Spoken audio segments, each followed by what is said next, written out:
So hi అండి. So రష్యాలో వచ్చేసరికి ఒక యూనివర్సిటీ ఏ విధంగా సెలెక్ట్ చేసుకోవాలని అడుగుతున్నారండి.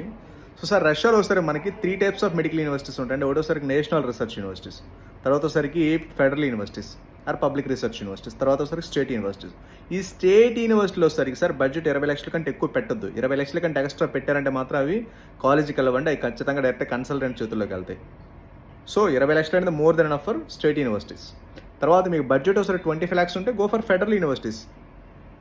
మీ బడ్జెట్ 30 lakhs ఉంటే go for national research university. అంతేగాని మీరు చాలా మంది అడుగుతున్నారు స్టేట్ యూనివర్సిటీస్ గురించి. స్టేట్ యూనివర్సిటీకి 20 లక్షల కంటే ఎక్కువ ₹1 పెట్టినా సరే 20 లక్షలు, మీకు 30 లక్షలు, 40 లక్షలు, కొంతమంది 40 లక్షలు, 5 లక్షలు ట్యూషన్ ఫీజు పర్ ఇయర్ అవి కూడా అడుగుతున్నారు.